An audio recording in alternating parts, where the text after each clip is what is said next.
осуждаю.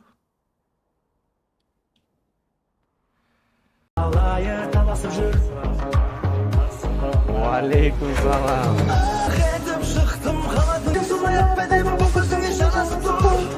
Уай. Қатты қарны ашқанмасыншы деп уайымдадым ғой мен. Саған бұрадан петличка іліп жіберейін қазір. Міне. Уф. Необычный петличка тағып мен осымен.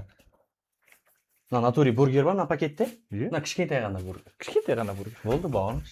Осы сонда мен жей алмайды деп тұрсың ба сонда? Иә.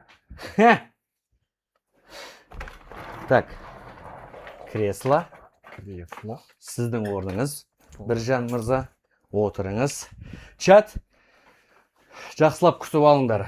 Сәлемдесіп. Біржан мырза, салам, бро. Салам, бро. Қалайсың? Алейкум ассалам. Ассалаумалейкум. Қалдарыңыз қалай? Жақсың ба? Денсаулығың қалай? Альхамдулилля. Потихоньку. Жұмыстар қалай? Шүкір ойдағыдай. Байқап Барлығы жүрмін, жоқ. личный брендпен айналысып жүрсің. Ja, ақырын ғой андай. Да? Потихоньку. Мен қалай былай азған ба? Мен негізі формада тұрсам, бабында болып тұрсам, андай шест. Мен бетіңе шейін аз кетті ғой кәдімгідей. Мен аға скулға шығып кетті. Құлақтан келіп бойдалар болып тұр ғой кәдімгідей. Азған ғой шынында? Четко болып тұрсың, родной, бабында тұрсың. Болды. Еще андай ғой, андай. Енді сен заң официально ашылған жоқ қой. Иә. Бірақ кішігірім ашылып та. Иә. Балалар занимация етіп жатыр. Иә. И анандай болады, біз бургер әкелгеннен бөлек, мен досымсың ғой сен меніңше. Кішігірім балаларға ыңғайлы болсын деп, шағын ғана заттар алып берген саған. Ол не зат деп ойланып отқан шығарсың мысалға ше. Мен андай официально ашылғаннан кейін залға бөлек келеміз. Иә. Бургермен, бықи-чықимен, барлығымен ше. А мына жақта, давай жасасайық. Балаларға чтоб заниматься еткен ыңғайлы болсын. Скакалка. Скакалкалар. От души. Біз болды. Шынымен, бүгін деп өтірік айтпай қойып, алдыңғы апта, пятница, скакалка туралы ойланған ем. Скакалка, резина алып қою керек екен деп ше. Міне скакалка. Базар жоқ, базар жоқ. Андай. Қанша скакалка? Так, мында қазір андай жерде наличие пока что бесеу ғана. Бесеу ма? Иә. Базар жоқ. Кішігірім ғана ғой, андай. Бастамасы ретінде балаларға кішігірім. Ермек болды. WW базар жоқ. Одан андай пресс жаса, кішігірім андай өздеріне. Пресс? Иә. Мен білем ғой, пресс күнде істеймін ғой бұны. Иә. Осымен істейсің, иә? Иә, осымен істеймін. Осындайға ұқсасымен, иә? Аха. Одан кейін енді Ролик қой, короче. Иә. Одан кейін енді андай борецтығы взрывтан болады ғой, андай ше. Борецтің самый любимый упражнениялардың бірі, ол не? Упражнениялардың бірі ма? Отработка, приемдар? Жоқ, одан бөлек андай, сол отработкаға ыңғай келтіретін. Жгут. Резина. Кейін андай круглый жгут. Қандай таңдарын білмеймін мен, қандай күштегі балалар екенін білмеймін мен сендеш. Өйткені болашақ олимпийский чемпиондар ғой сендеш. Иә, құдай қаласа. Сол үшін Алланың қалауымен саған әртүрлі ауырлықта. Салам, бро. Лучший. Ей, жандарым әшейін. Рахмет. Мындайлар да бар, круглылар да бар. Қып-қызыл ақша тұрады, андай бұл, от души бауырым, рахмет. Кішкене басамаса, залыңды ашып at, одан кейін уже бөлек тағы да келем ғой. Бөлек призда. Андай ғой, біреу маған сыйлық жасаса ше, ана приятно болады да, типа футболка, либо шорты, там, мынау кепка ше.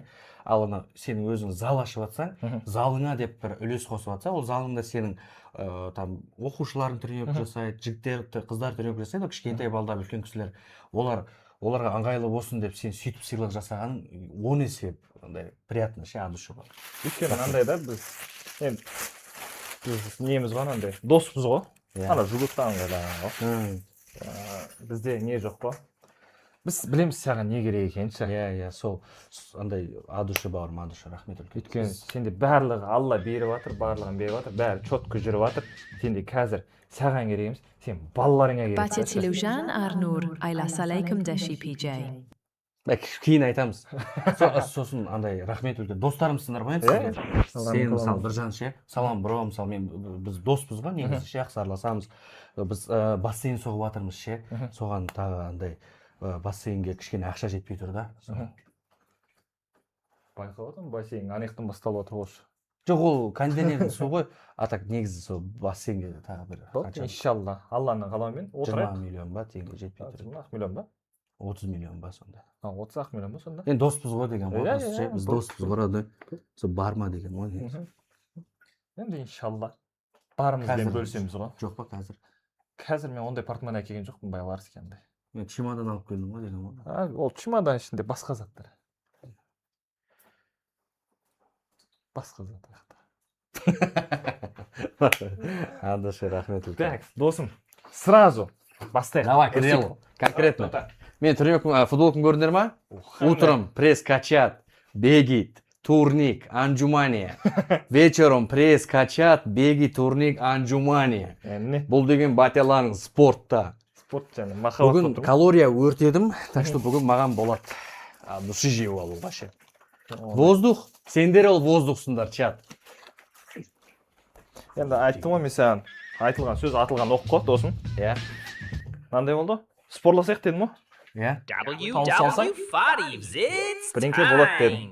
Бірақ не болатынын айтпадым өзімше. Иә. Соған ойландым, не берсем болады депші. Андай. Просто жей саған бола ма, олай ол қызық емес болып қалатын шығар, может деп ойладым мен. Енді сен де жай адам емессің ғой, андай жай заттарға алдана беретін ше. Просто давай өсек. Бургер жеп бітесің. Жеп біткеніңе жарайды, қанша дейін жарайды? Жарайды, $100 дейін. Жай жеп біту үшін ба? Иә. Просто анандай айтпаймын, 5 укус, 10 укус депші. Просто тауыс. $100 қолыңда. Без разницы қанша укус. Без разницы. Ертеңге шейін асықпай жесең болады тағы. Отырып алып, стримді бітірмей. Ладно. $100 ма? Блин. Мынандай жүрекке қартай жабыстырып қойын ерге. Рахмет, от души. Рахмет. Негізі ақша үшін емес. Ақша қатты, білесің ғой? Жүрекке кіріп кетпеген ғой ақша менде ше. Именно менде қатты не емес та. Ақша үшін емес, сыйластық үшін жейін да. Ал енді берем деп қоймай қойсаң, енді алайын мақұл. Бастай берейін ба? Иә. Болды ма? Новый бургер. Новый бургер. Новый бургер. Салам бродан новый бургер. Салам бродан. Ертең новый бургер болады. Андай. Біз запуск жасап жатырмыз. Бүткіл точкаға кіргізіміз келіп тұрған жоқ бұл новый бургерларды, өйткені андай қалай өтетінін білмейміз да ше. Балалар қалай қабылдайды, например, бала шағаңыз қалай қабылдайтынын білмейміз да. Сол үшін анандай ой ғой. 2-ақ точкада запуск жасасақ деген. Бірінші точка ол Мега Роза-Бакиева көшесіндегі Мегада. Екіншісі мына сіздің көршіңіз Сайранда. Ойбай, мынау. Кішкентай қой братан. Құты қандай қой? Қалай болып кетті мынау балаша. Мынау қарсай размеріне мынаның. Монстр ғой мына бургер. Кішкентай қой досым. Делай фади дейді. Изи дейді. Мен негізі көп тамақ ішпеймін онда. Иә, сіз диетадасыз қазір. Диетада. Ақырын. Жемай қалам ба деп қорқып тұрмын да просто ше. Сіз олай. Чат, мені қолдап жіберіңдерші, чат. Так, мен онда жей берейін, сен жаңалықтарыңды айта бер Біржан. Жаңалықтар сондай. Бисмилlah. Кетті. Сен бірақ бургерді ойладың ба? Неше бургер? Тағы бар ма? 6 ғой. 6? 6. 6-ды мен енді жей алмаймын, бірақ андай қасыма поддержка ретінде помощь зала қоссам бола ма? Болады? Да? Болды ма? Болады. Да, болды да. Помощь залаңыз қандай болатынын білмеймін енді. Шақырайын да. Ақырын өст. 6 деп тағы да бір 20-сын қоссам осы жерге.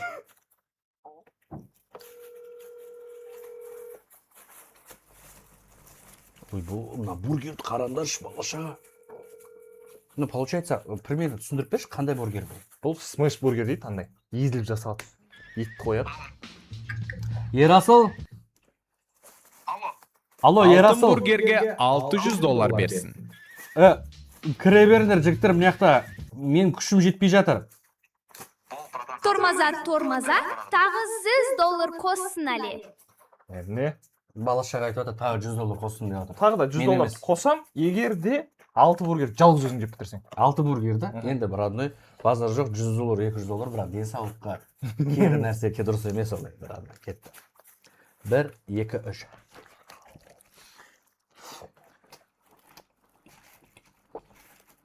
Çoğuttan.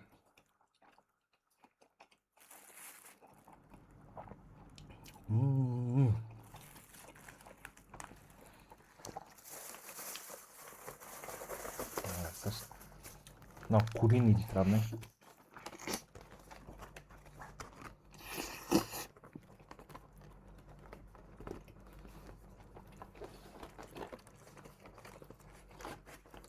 Мирасылдар қайда өздер? Сырттағы. Тамақ алуға кеткен жоқ па айтар? Жоқ.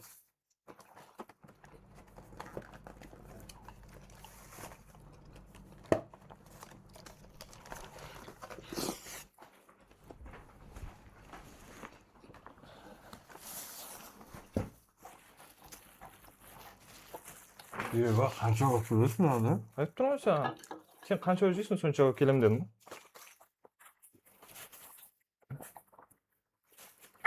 Зор кетіп жатыр ау дейді. Чайнап үлгермей жатыр ғой. Булочкасының өзі бөлек шыққан сияқты, а? Бұл крахмальный булочка. Нежный. Қолдың майымен әдемленген кәдімгідей. Қолдың майымен? Андай. Булочканы әдемдестіріп қоқып қойған. Карамелизация. Батя шайнамай жеші, асымырдың даусы шығып жатыр. Шайнамай жеш деген несі балаша? Мен сендегі комбайнмын ба? Қалай екен негізі? Зор кетіп отырған, не? После тренировки самый толып тұр ма?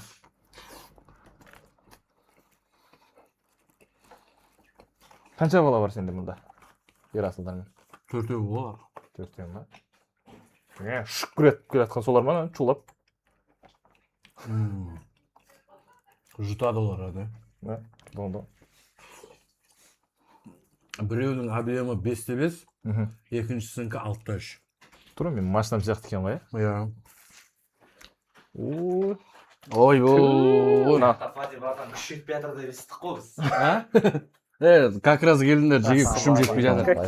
Тимайды ғой. Мына жерін ала тұр. Мен де бір күшім жетпейді, енді жейтін бір объем болып емес. Ассаламалейкум. Өзіміздің бүркіттерді алып келдің бе? Ассаламалейкум. Жандарым сол мен. Мен күшім жетпей жатыр, родной. Ана бургерді қарасай, родной. Ана қара мен жеп жатырмын, ана, брат. Таныс қой, Біржан. Бұл менің интернатта спорт школада оқыған достарым ғой. Біржан, өте оңай. Камераны көтерейік, түрлерін көрсін да. Опа. Ерасыл. Чатқа бір көрініп қойсаңдаршы. Бобо, ну неге сонша көп зат, жан біз бургер жеп жатыр қой. Ну, надо куда-то поставить. Да? Да. Ерасыл, ма өзім бір жерге қой. Бұл мен достарым, родной спорт школада, интернатта бірге оқыған. Бұл Әділет, Ахмет, Медет. Әділет пен Ахмет екеуміз бір виппіз да, үшеуміз бірге. Медет таеквондист. Таеквондодан спорт шебері. Чемпиондар дейсің. Біз өзі родной, біз барлық жерде спорт шеберіміз ше. Тамақтан көрейік бірінші. Тамақтан, короче, 6-3 объем. Объем 5 литр. Мен ортасында екен ғой, машинам ортасында екен.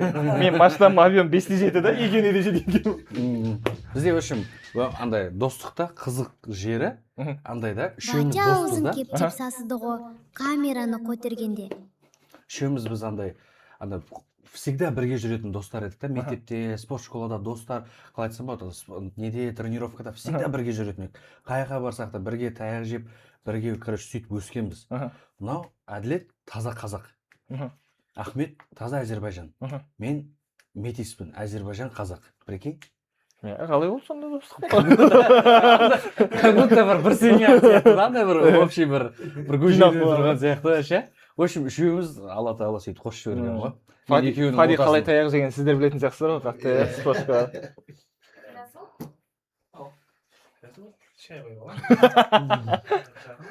Все, жеге, отырыңдар. Біздің балдарға бургер берсеңізші. Қандай жейсіңдер? Куриный ма? Говяжий ма? Жұтады бұлар, не болса да. Давай, на. Қайсы? Куринин несі бар? Бүкіл Қарабұлақ. Қарабұлақ. Дөшкақтан келеді, Қарабұлақ қышлақтан ба? Медет? Мен два в одном, я. Медет ол не, таэквондист. Родной таэквондодан спорт шебері қазіргі таңда біздің оқып кеткен интернатта бапкер болып жұмыс жасайды. О, машалла. Чемпион. Әділет Сайрам ауданында бапкер болып жұмыс жасайды. Ахмет кәсіпкер родной. В общем, бизнесмен ғой. Сен? Мен ба? Мен сәл не то кетіп қалғам ше. Все вместе ма сен? Иә. Теннистен тренер. Жиі қараңдар, мына бургер жаңа дәу етті. Кішкенті осынша қалдырдым родной. Чуть-чуть қалдырдым ше. Сендер қасымда отырсаңдар вообще тез жейтін сияқты. Ладно, сенікі. Сенікі. Мынау новый. Очень. Говяжий жейтіндер бар ма? Говяжий бере аламын. Сізде қандай? Сізде куриный қандай? Болды? Біржан қарным ашып, жатырақ шай ішіп. Бисмилля, бастай береміз ба? Бастай береміз. Ладно, дым зат бар. Ауыр болма, туса. Мощь ба? Барлығы жаңа шыққан ба суда? Короче, бұлар сендер бірінші адам жеп жатсыңдар, потребительдердің ішінде, тұтынушылардың ішінде сендер бірінші жеп жатсыңдар. Негізі бұны шығарғаннан кейін бізде жаңағындай служба безопасности өзіміздің жаңағындай поварлар, жаңағы маркетинг отделы, HR отделдағы балалар жеді, өз компанияға связаны. Бірақ бөлектен келіп ешкім жеген жоқ әлі ше. Бірінші дегустация, бірінші Фадиден бастадық, сіздерден бастадық қой. Рахмет үлкен, Алла разы болсын. Осындай болады. Бұл бургер говяжий андай смеш бургер дейді, мыжып жасалады. Андай котлетаны қояр, кейін мыжады да қазір. Мыжған кезде анау полный согына шейін піседі да анандай четкий болып піседі. А куриный болатын болса, ол сплошной еттен де андай ше. Давайте сразу халыққа да ашып көрсете салайық. Мынау целый тауыққа короче ше, грудкасы. Попа деп жей берсеш сенде. Салаты да бар как раз сағаншы. Попаға келеді. Екінші бургерче тағы да. Фадимен келісуім бойынша 6 котлет алып жеп бітірсең, бірінке берем дегем. Соң келісіп, қазір $100 беріп жатырмын. Міне родной. Соңғысы ғой. Ар жаққа бөліскен жоқсың ғой ешкімге. Таза өзің. Таза өзің. Маңдай термен, таза еңбекпен таптым. Жоқ. Абсолют сенема. Қаласа да, қанша минутта жеп бітірді, сразу айтыңыздаршы. Сөйлесіп қалдық қой негізі. Да. 2 минут өтіп тұрады. 2 минутта. Қалай екен негізі? Честный отзыв. Андай бірінші вкустардан сразу ұнатады. Дальше уже андай асығып андай болып жеп кеттім да, типа тез бітіру керек, ойбай деп ше. А так дерзкий екен. Су ішесің бе сен? Пып едің ғой досым, иә? Ладно. Ерасыл, сушняк алып кел, шенім. Аниме қарайтын долбойға ұқсайды. Сушняк алып кел, шенім, сушняк. Салом. Сделайте завоз под трек сейчас. Это Это актуально. Нарезку хочу сделать. Его можно на Twitch ВК, если что. Аниме қарайтын долбойға Ас болсын. Ұялмай ұрыңдар, гиганттар. Қанша болды негізі? Жұмыс істеп атқандарыңызға, не етіп атқандарыңызға? 4 жыл болды. 4 жыл болды. Сізде, браттан? Тоже 3 жыл. Сіз қай сферадасыз, браттан? Бізде сушняктар дейді. Жұмысқа өзім. Чеки. Қай жақтан Бұл тартып? кісінің родной Шымкентте серебристый лупарыгы бар. Барлығы бар. отырып кей көрім. Серебристый лупарыгы бар, бір форасы бар. Бұл форасының баллоны бар. В общем, ушады, короче, родной. Машалла. Данкрат Сразу ма? Сразу. Чат, біз балдардың әңгімелері естіліп жатыр ма? Тек қана Біржан екеуміз ғана ма? Адак сөйлеші кән досым. Бір. Болды. Hello. Наны жұмсап екен да? Бол. Ne yapalım? Түсіндім сөйлекен. Kardeş. Неге келіп қойын? Естілмеятмын. Сені қаттырақ тыңдасын іштеп жатырмын. Ох. Мына столдың үстінде бос орын қалмады бар ғой. Шегін. Кім чай ішеді? Кім не ішеді? Менің $100 кән? өзіңді жаңағы мойныңа жауып қойып өзің қойып саған. Қалтаға салып, Күшті звукпен анандай берегес тандырдан деп. Жай қыстыршы, жай. Қарай қыстыршы, жай не қарай. Шынымды айтайын ба? Конкретно айтайын ба? Біз бұрын спорт школада оқитын кезде ше, ол жақта енді біз 2 мезгіл тренировка істейтін едік қой. Біз мынандай бургерді бар ғой, родной. Закуска сияқты кететін еді, родной. Біз ойлаш, біз ана типа бір отырып тамақ ішетін кезде 1 килограмм чекен, мысалы 3 адамбыз ба, 3 адамға әрқайсысына 1 килограмм чекен, бір үлкен нан, пәтір нан ше, и 1 литр сушняк. Бір адам соны Бір адам. Қазір 1 килограмм үшеуміз жейміз да, андай типа ойбай деп Кинал. деп сыртқа шығып ше. Бұрын родной того, енді білмеймін, күніне 2 мезгіл тренировкадан кейін ба аппетитті жесткий болатын еді да. Ол кезде баптап тұрсың ғой сен андай. Ойбай, родной, мынау бар ғой 8 котлет жейтін еді түнде үйде. Неде, интернатта. 8 котлет. Бір комнатада тұрды ма? Бала бар еді, штангист родной, қанша жетеді. Терезені алып нанға тола болды, булканан бар ғой. Толтырып қояды деді азанға ішін. Бізде ол кезде булка береді ғой, лепешка жоқ қанат, аппаратқа тұрып, и короче котлет бетіне саласың, нанды қоясың, 2 нан, нандай болады да бір. Сол бізге бургер ғой. Сушнягың суда ақ су, баклашкаға толтырып колонкадан. Біраз рет жұмсайсың. Салам алейкум. Кешке соң азанға шейін жеп бітіреді да, короче. Тайквандистқа орын берсе ебейді. Әдем отырып жеп отыр ол кісі. Әдем жеп отыр. Жатып жеп отыр. Бұл медетте не үшін, мысалы біздің арамыз енді қарсай, сәл упитанный андай болар да, кішкене былай бордақыланған ше. Не үшін медет араларында андай дейді. Бұл тайквандист дейді. Әдем тебу керек, секіру керек. Секіру керек, аяқтан өз тырықтан келген семір алмайды сондай. Негіз бұл кісінің объемы қандай болды? Өйде бес салдым. Гибрид топ тұрмын еді. 2? Матизді кәлінше. 0,8. 0,8 ben de öyle aldım ha.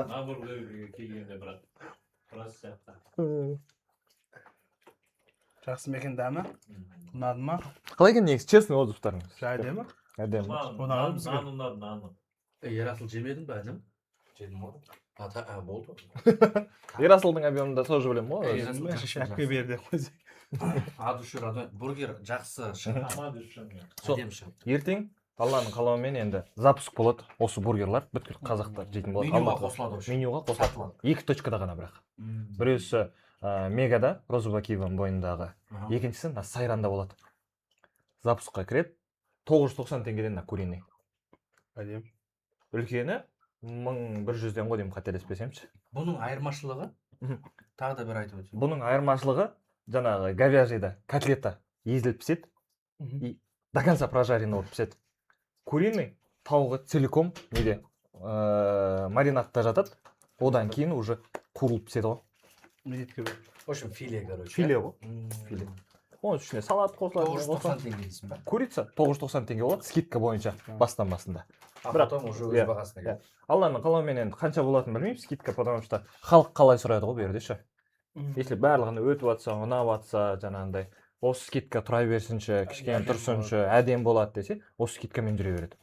Егер де тағы да басқа точкалардан қосыңыздар, біз, например, мен қаланың төмен жағында тұрамын, жоғары жағында тұрамын, сол жағында тұрамын, оң жағында тұрамын дейтін болса, соларға ыңғайлы точкалардан тағы да осы продукцияны кіргізетін боламыз официально. Қосасын, иә? Пока что Чат айтып жатыр. Алтта ішке тағы беріңдер. Курица көрсек. Осы еркекше бір тістеп бітіреді. Стану. Қанша бересің конкретно айтшы бір тістеп. Давай өстік. Бір тістеп бітіремін. Қанша? Анан сіз 100 доллар қадам сап қойшы. Мен шабыттанып жеймін да шанадан кейінше. В общем, Қанша тістеп бітіре аласың? Мегапарктан қоссаңыздаршы. Ең аз қанша болады? Сен қанша минутта жедің, соны айтшы. Минут емес. Ол жүрді ғой бұл асықпай әңгімелесті Мен бәрі. жүрмей жей беремін. Қанша болады ең аз? Давайте өстік. 5 рет түстеп бітірейін? Или қалай? бұл бір тістеу бар, 4 рет бітіресің ба? Бітіре аласың ба? Бітіре алатын шығармын. 4 рет. Жоқ, Давай, 4 рет. Каждый тістеген 5000 теңгеден дейін. Сонда 20000 теңге қолыңда. Давай, 4 рет тістеп бітіргенге. Ama birden bitire saldım ben. Birden кейін бітіп қалды ғой. Şey var hele. Ben alay 6 tane da. Е. Давай, братан, делай. Мына үшеумен бітетін сияқты Бер ма жағынан істе, бер жағынан. бат кері Ет жағынан істе. Достым, запивать етесіз ба бірдеңе? Жоқ. Тойып қалады. Көкөм ішпе. Екі тағы говяжий жеймін бұдан Сәл итерсің. Мен салдым ғой сыртқа. Сәл итер жерсей тағы. Досым, типа өтесің ғой аяққа ше. Сәл бака өтіп кетесің. төртеуі бітірейін бе? Екеуі бар әлі. Екеуі бар. Тер.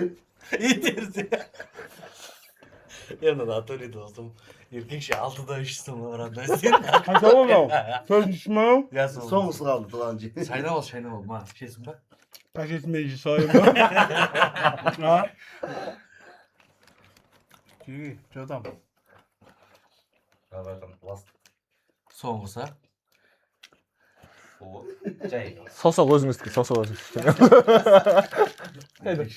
Тури уақыт жоқ ше. Ağzını ben. Мош кетті. Базар жоқ. Куриный жақсы ма, говяжий жақсы ма өзіңе? Лично өзіне қайсыны ал? Говяжий надо. Говяжий надо. Мынаулар жақсы да ма? Куриный соус мощный екен. Иә. Номер айтшы, брат, Каспий. 707. Сразу 756. Қалай? 756? 17. Әділет 17. у деп шығады. Әділет у деп шықты. Ақша сұрамам да шыққан егеле. Ей жанымсыл. Рахмет. Мен саған конкретно айтайын ба? Әділет бар ғой, бір отырғанда бургер ұнаса ше, дәмі жақсы болса. Жаңағындай бургердің бір 4-еуін ба жеп тастайды ішінде. Заказыш? Жоқ, негізі да, вообще. 4 бургер Қазір екеу жедік. Екеуге орын бар. Ақша дайындасаңдар, мен жей беремін деші, брат. Мен қайтпаймын. Машалла. Осындай запуск бар. Мен өзім ертең сайранда жүрем да. Мегаға адам таппай жатырмын негізі. Мегада осындай. Балалар. Не істеп жүретін?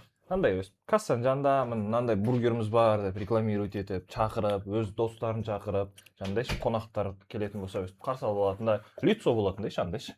Әшейін жүріп беру керек болса жақта. Әшейін жүріп, кәдімгідей. Мысалға, сіздің бала шағаңыз келетін міне бүгін стрим көріп, бургерді көріп, соны келгенде қалай болады, мынау қандай бургер жеуген дұрыс, өз жеген адам ретінде айта алатындай біреуді таппай жүрмін өзім. Бар енді мен онда. Точно. Ялы звондап жатыр ма? Тағы да бургерлар звондап жатыр ма? Жаман құтты болсын деп жатыр ғой. Жоқ, ертеңге мегада ма? Мегадағы точкаға үшін бір адам керек па? Мен жүрейін да онда. Өзің жүресің. Иә. Кешкісін келіп. Ертең кешке тренировка жоқ та? Шешесі не қылдың? Бұл телефон өзі скринеге қойса. Ақшаң ұрдың сразу. Сондай формат родной. Болды родной, онда мен барайын. Болды. Жігітше. Жай ғана. Конкретно сен мысалы құрғыл келмедің, залыма жгут, анау алып келдің, бургер с собой алып келдің. Соның бәрін от души келдің да. И мен де от себя же как-то бір запуск болып жатқан соң, онда мен ертең барайын. Ертең бізде не жоқ, тренировка жоқ. Қанша сағат нешеде болу керек? 6-ларға таман келсең, чтобы бір бөлек түсіріп, жүк түсіру керек, ондай нәрсе керек емес. Жоқ, ондай жоқ. Жуу керек, посуда жуу керек. Жоқ, қандай. Бургер жарты етіп жүрсең, просто жүрем ба ше? Иә, жүресің. Қонақтарды қарсы алу керек қой. Адамдар келіп жатыр, мысалы, қаншама халық келіп жатыр. Новый бургер шықты деп қаншама адам болады. Ерасылды алып алсам бола ма қасыма? Болады. Болды онда. Бәрін алып келсең болады. Балдарды алып барсам, просто көп жеп қояды да олар. Өзі төлеп жей береді. Жоқ, Ол жоқ өзі. онда мен ертең барайын онда. От души. Жігітше. Ертең сағат нешеде? 6-да дейді. Ертең сағат 6-да Мегада, Розбакиевада. Мега на Розбакиевада, Саламброн точкасында батярларың сол жерде болады, чат. Бола ма кассаға кіріп алып отырсам? Болады. Бәрі болады. Сізге бәрі болады. Заказ қабылдасам да бола ма? Заказ берсең де болады анаяқта. Чатасыз қалмасаң болды самый главный. Все. Таң 6-да ма? Иә, шеше, таң 6-да. Азан 6-да тұрамыз сол жерде, Меганың ішінде бәрі. 5-те шыға беріңдер үйден. Мағраның қасында әңгіме. Мағраның қасында темекшіге тұрамыз. Azan kaldı. стрим болса дейді ғой. Лаваш бітіп қалып жүрмей ма дейді. Сол жақта бургер ғой. Бургерде булочка, иә. Булочкаларың қандай немен пісірілді? Булочка бізде цех бар үлкен. Бұл Саламброн продукциясында мен әр линия бар ғой, мысалға салатный листья болсын, котлет болсын, булочка болсын, наны болсын, жаңағы майы болсын, бәріне өзім ответ чисто бере аламын. Барып көрсете аламын даже керек болса. Өйткені бізде қаланың шет жағынан Алматы аренадан төмен қарата түссеңіздер, үлкен цех бар. Ол цехта булочканы өзіміз пісіреміз. Етті өзіміз тураймыз. Ет самый андай премиальный качестводағы ет, Казбиевтікі. Таза ет келеді, біздің жігіттер кеседі, фаршқа айналдырады, и соны дайындап береді, котлетаны формаларында келтіріп жібереді. Салатты тоже өз қазақстандық салаттар, бізде анандай шетелден әкеліп, Өзбекстандікі, анандайдікі демейміз, қазақты қолдап жатыр деген форматта өзіміздің жақсы кішігірім организациялар бар, өздері жаңағындай кішкентай теплицаларында өсіреді, солардан аламыз. Зат өздерінен шығады. Қазақстанда шығады, қазақстандық тұтынушыларға жасап береді, қазақтар жейді. Барлығына өзіміз, даже майдың өзіміздікі де, қазақтар шығарып отырған май, ол жақта ешқандай не жоқ, қоспа ештеңке жоқ. Отандық өнім полностью. Все, онда балашаға ертең сағат 6-да Мега на Розыбакиге жолығамыз. Неше сағат болу керек, родной? Бір 2 сағат. 2 сағат па? 2 сағат сол 2 сағат, в общем, сол жерде болам. 6-дан сағат, в общем, сағат келе берсеңдер 6-да ше, смело. 8-ге дейін келіңдер, если что. ИРЛ, батя. ИРЛ істегім келеді, просто сеть ұстамай қалды да ол жерде. Мегада анандай кухняда болғаннан кейін кішкене интернет ұстамайды ше, чат. Қатып стрим андай болады. Барам, батя. Анандай жазсақ болады. Потом бір жақсы точкаға ақырын уақытымен келісіп, барлығымен келісіп, бір поварның күнін түсіріп көрсең болады даже. Повардың күнін. Шеше ұрады. Әзірбайжан әңгіме айтқышы деп. Ардасың. Давай кәрдеш кәпір. Не айтқызайын деші анаған. Акцент мектебі болып тұр ғой. Не әңгіме айтсын, родной саған олар, айтшы маған. Әзірбайжан әңгіме. Гардаш. Бозарықтағы біреуіміз ба? Онда бетейік та біржан. Жаңа жазып отыр ғой чатта бала-шағам ше. Мен барам, мен бармайым, біреу айтады, біреу барам дейді, біреу бармайым дейді ше. Барам деп отқандарға, мысалы, осы уақытқа дейін қанша рет келдің стримға да, всегда ақшаны бір бәле деп аштасып кетесіз, бір челлендждан ойнатасың, ойнайым андай, бургер жеймін, $100, $50,000 теңге. Бұл $100 мен өзіме алып қалмайын. Мынаны ше. Бұл $100 мен битейін да, ертең келеді ғой, бала-шаға. Солардың арасынан бір қалай берсем болады. Сөйтіп берейін дұрады. Ертекші ше. Просто менде ой анандай болған. Көруге келеді да, просто ертекші мені. Көруге келген соң хотя бы бір болады бір өз тарапымнан. Бүгінгі ұтқанына $100, в общем, арнайым. Өзіңде істамайсың. Иә, керек емес маған. Арнайым соларға. Не деп арнасам болады? Бірінші келген адам қалай? Бірінші келгенге ма? Ол қиын болады. Или былай істе. Ертең есіктің алдында төбелесіп жатса не істейміз? Мен келгем. Мен бірінші. Мен екінші, сен екіншісің.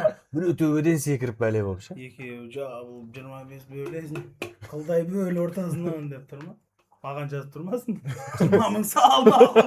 Салма. Екінші келді. Жоқ, бірдеңе қылып. Бургер жегізейік. Бургер жегізейік.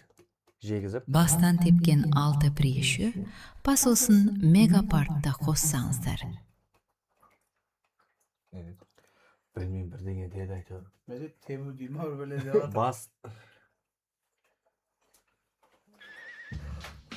Короче, ең бірінші келген 5 адамды қол күрестірейік. Ортасындағы братанды қол күрестен кім алады соған? Ортасындағы братанды қол күрестен кім алады соған дейді. Қатты қол күресе алмайды бұл, күреседі бұлар.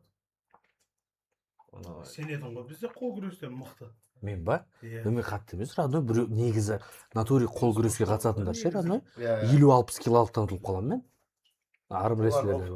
Конечно, олардың қолдары қатты болады. Короче, родной бірдеңе ойлап табайық та ертеңге дейін ше. Бұл $100 ертең солардың артасында. Менің бала-шағама, который маған да подписан, менің телеграмма да барлық жеріме. В общем, ярый бала шағам болған менің ше. Батя дейтін ше маған. Вот солардың біреуіне в общем. Или мынаны полностью береміз, или короче бөліп берейік та. Болды. Все равно. Все. Подожди, брат. Так что бала шаға. Өстік, сенде болсын да. Менде?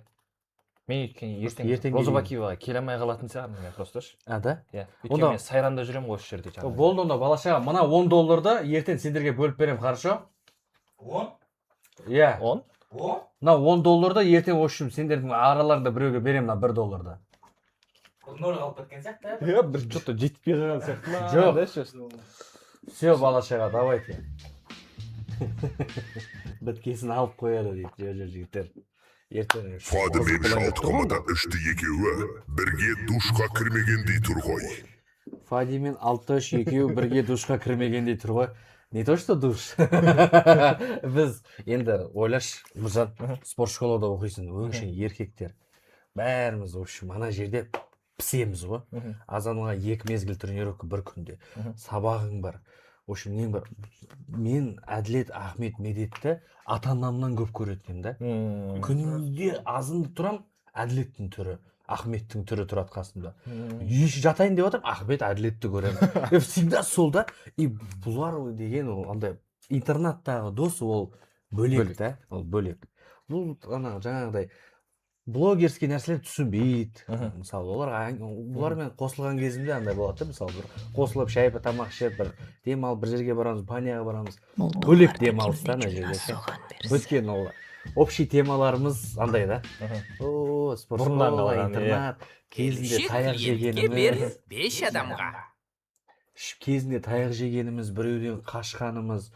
Біз үшеуміз всегда собрание болса, біздің спорт школада собрание болса, үшеуміз ең бірінші тұратын едік та бүйтіп, көкіректі тосып.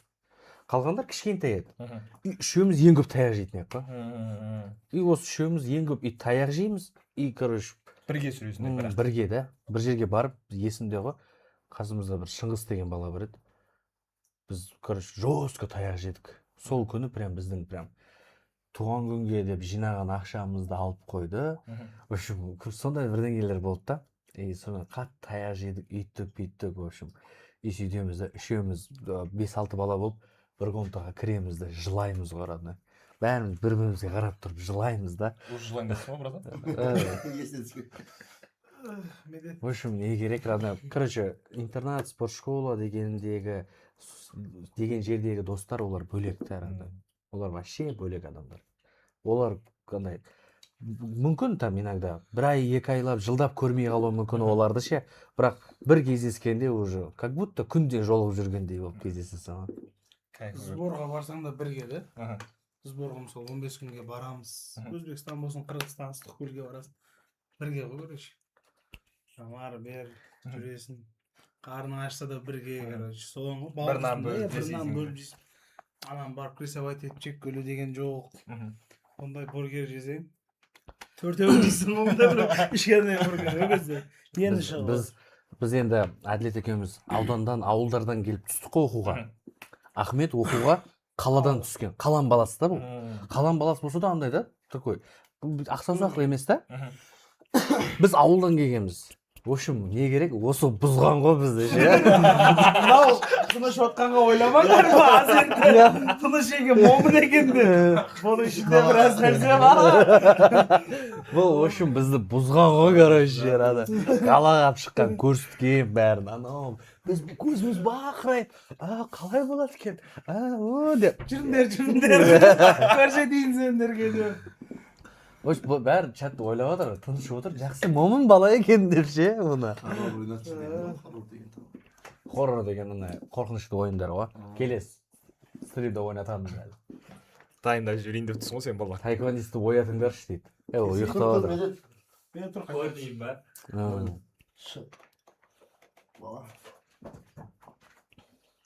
Тот самый друг перед мамой болып тұр. Я, чат, бұл общем бәле да өзі. Бірақ үлкендермен, мамалармен кездесеміз ғой, үйдегілермен кездескен кезде сыптай болып отыр. Шеттегі жігіт такой, молчаливый милашка. Біздің бір дос баламыздың папасы, үшеуміз отырып тамақ ұрып жатырық. Біз айтып отыр, араларында қараймын да, мына Ахмет бір момын бала сияқты дейді да. Тамаққа түйіліп қалайын деп жатыр ғой. Мына ұрып жатыр ғой, жай ойлап жатыр, момын мынау деп ше. Бұдан ештеңе шықпайды, мен түрінен көріп тұрмын деп қой. Бұл деп қояды, атақ идеям бар осыдан шығады. Бұл ма екен қол отырсыздар ма аяқта? Стадионда тепкен осы ма дейді. Жоқ, бұл тепкен жоқ мен. Стадионда ол мектептен, спорт школадан алдыңғы болған нәрсе ғой. В общем, сондай нәрсе родной. Сосын Біржан біздің стримға келді. Тағы да бала шағама енді бір... Менің бала шағама бір бар ма бірдеңе? Челлендж анауымнан. Давай, челлендж мынандай болсын. Соңғы челленджді қалай істедік, родной? Қалай істедік? Есіңде ма? 1 миллион просмотр, 500 мың, 300 мың деп істедік қой, 100 мың деп. Соны бәрі істеп тастады. Жестко кетті. Қайта істейміз бе соны? Істей аласың ба? Давай өсек челлендж болсын. Осы стримнан, либо менде өз аккаунт бар ғой, инстаграмда Біржан Саламбро деген. Ол жерде менен миллион видеом бар. Солардан эдит жасайды. Тиктокқа салады. Саламброны отмечать етеді. 150 мыңнан асады. Бірінші асқан, давай қанша дейміз, например, 6 адамға 50 мыңнан Каспийна сразу жіберемін. 150 мың просмотр. 150 мың просмотрдан асқан бірінші 6 адамға 50 мыңнан Каспийна сразу жіберемін. Обязательно edit болу керек. Edit болу. Эдит, просто нарезка. Осы стримнан нарезка, немесе сенің бұрынғы видеоларыңнан нарезка болса болды. Упомянут етіледі. Салынады, 150 мыңнан асқан бірінші 6 адамға Саламбро көріну керек. Бірінші 6 адамға 50 мыңнан. Өздерің комментарийне жазған соң, асқан соң, сендер белгілейді, комментарийне жазасыңдар, и сразу жіберіп тастайсыңдар. Все, бала шаға, ұрыңдар. Мен бала шағам аш родной. Қиын болып жатыр ма? Олар аш, еркекше, уже ертең оянасың ғой, уже 150, уже 50 мың санай бересің. Сразу ма? Менде уже дайын тұр. Спортастайып айлықтың жарты шығып жатыр. Жотам. Сөзден ұстайым. Одан бөлік, давай өсек, балалар бар ғой енді. Бұл жігіттер ойнамады ғой. Не ойнамады? Секундомер ма? Давай. Көріп пеңіз мына кісінің видеоларын. Секундомер ойнағасыңдар ма? Болды ғой, жеге қазір. Қызық ойын. Кейс керек, содан кейін не берсеңіз бізге. Столға қоямыз, қай қойғамыз бұны? Қоятын жер барын қайла жіберсек. Секундомер ма? Бір ана неге қояқ та? Төрт бүрістің үстіне қояқ. Қайынма ма? Жанына шығып алсал да. Камераны көтеріп жібереміз, а? Бисмилlah. Көтеріп жіберейік. Көрініп тұр мұны? Сәл көрініп тұр. Давай бір стол. На стол қояйық. Осы столдың үстіне анда коробканы қояйық. Мына өшіп жабайық. Секундомер. 6-да 3 секундомерді жеп қойшы дейді. Ставка қатты көтсіңдер ау сендер? Текс. Енді басқа напитоктар екен.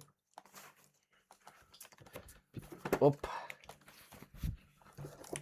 Шөлдегенсің ғой, ғана? Сен берген алға салған ғой маңдай. Кім не жейтін білмей қалды ма мен бердеш? Свет?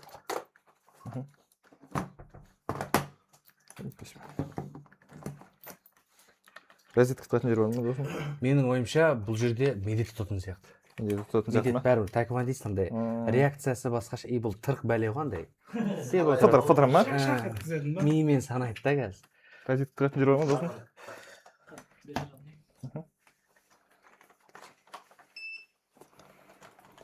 Аяқпен басам деп жүрген ба? Аяқпен басады бұл натуре.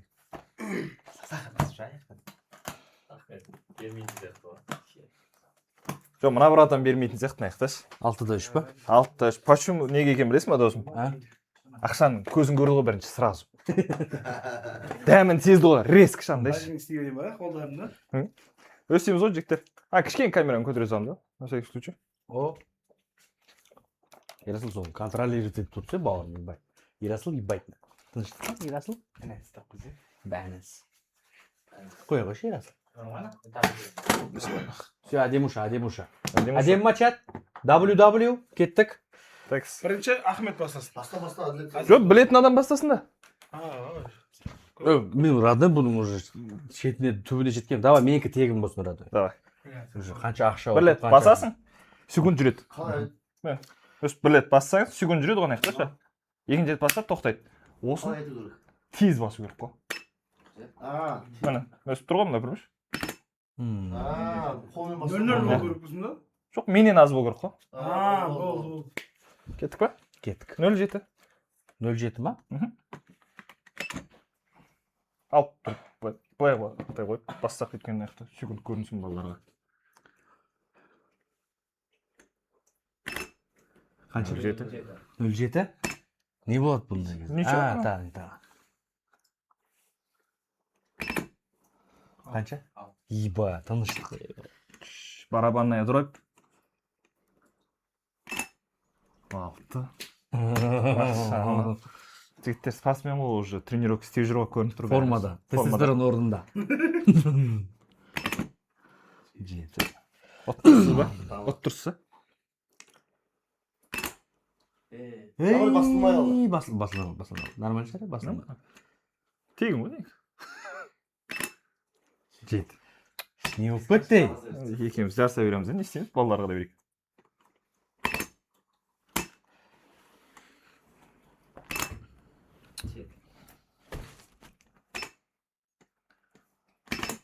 Тоғыз. Оттым ғой. 8. Көрдіңіздер ғой? Примерно осылай ғой, родной. Барынша тез басу керек, саусақ. Ана көтересің. Типа осылай да? Типа осылай. Ыңғайлап қойып ғой. Мына жаққа тұр қойсайық, мына жаққа. сен баспайсың маған Әке басып көрсете салайын. Мен қойын, сосын сіз қойасыз. Кестік қой. Давайте өсек. Менен аз жасаған адамға 5000 теңге Каспийна. Кестік қой. Сіздер аз жасаңыздар. Ештеңке. Адал болсын бәрі. Бисмилля.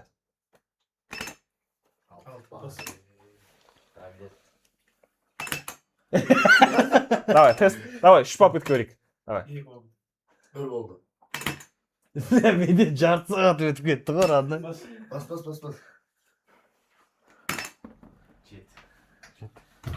сен басынан істесең 6 сәл ауыр болып отыр бізге Стоп. Алты қиын ғой. қойып берсей 8 давай На заказ ғой бізде. 8 бұл сен тұра береді да рекорд Болды. 8 болды 8-ден асып тұрсың ғой. 8. Аз жаса барады. Быстрее. 8. Ке барады. 8 болып тұра берсін 8 болды. Байқалып тұр ғой уже кім ме екен. 10 қыламыз ба Не қылдың тамыр? қанша болды Досым 0 істеді, родной. 3 рет басты ғой. жоқ бір мәрте бастым 2 рет бастың, иә? 2 рет бастым 2 рет басты, 0 болды, родной. 2 рет бастым Чат айтыңдаршы. Алсаңдаршы. бастым ғой 2 рет Бассай үшіншісін. 0 болды ғой енді Давай, досым. 3 рет басасың ғой сен, братан. Сен 2 рет басасың ғой, братан. 8 рет.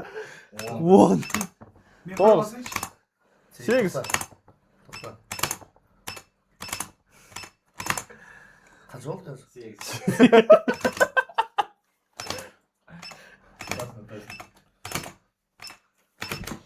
О, жетті. Жаттақтан келді. енді 3-ке түсіріп берем ана мен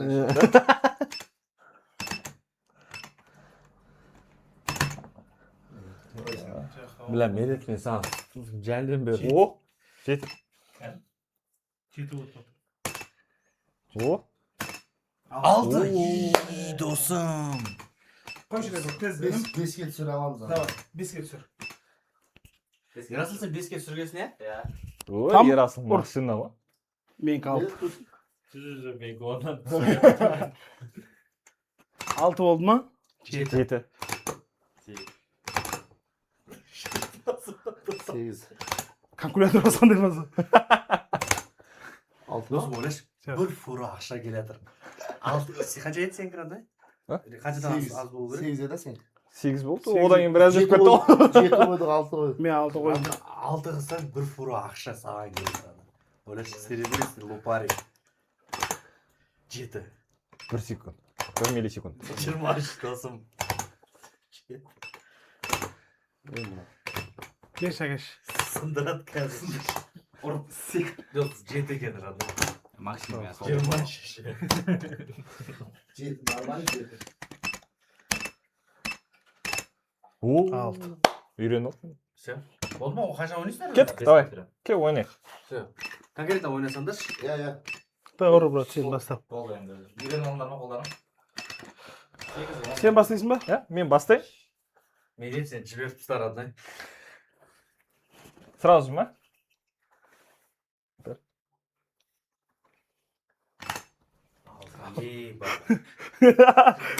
Бес істеу керек па? Все, неше. Үш попыткаң бар ғой сен. Болды şu неше болды. 6-да 6 болды. Басынан сен болжам. Давай кел тағы. Екінші рет. Мен может рекордым кіші қалады, например. Может көбейіп кетеді, а? Может көбейіп кетеді. Жеті. Енді 6 істеймін. 6 істейсің. Неше бар қазір, а? Шрет 7 істегеніңіз. Сен 8 істешті ме? Заказ алып отырсыз. 9'te. Бол. 56. Аттанға. Болды. Қазір тоқтар. Жанда бір попыткада сендерде үшеу да, короче. Историяда Каспиім жазылып тұрған. Қазір, кел бұрады, сразу ойнап сөз.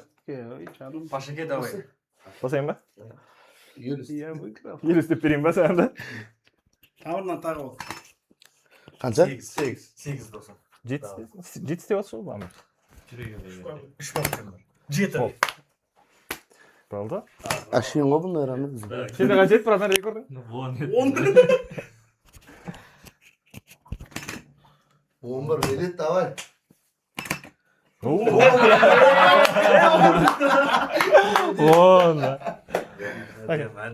Сен ойнамай.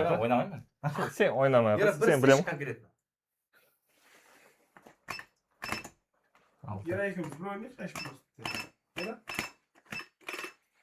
Бесте. Неде тоғымдан.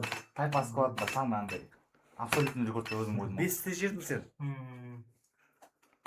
Nedet деген бәрі деген. Ой. Жоқ, бұлай болмайды. Номер?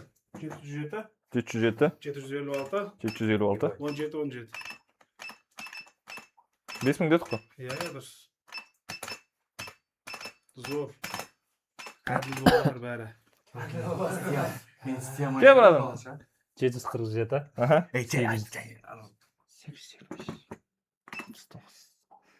Естіледі ғой, емен петличкасы. Сенде петличка. Ана жаза салмайсың ба? Міне кетті ғой, брат. Ей, кім звондайды сендер? Кел, братан. Номерін көрсетіп бер. Өзің жаз жер, өзің жаз жер.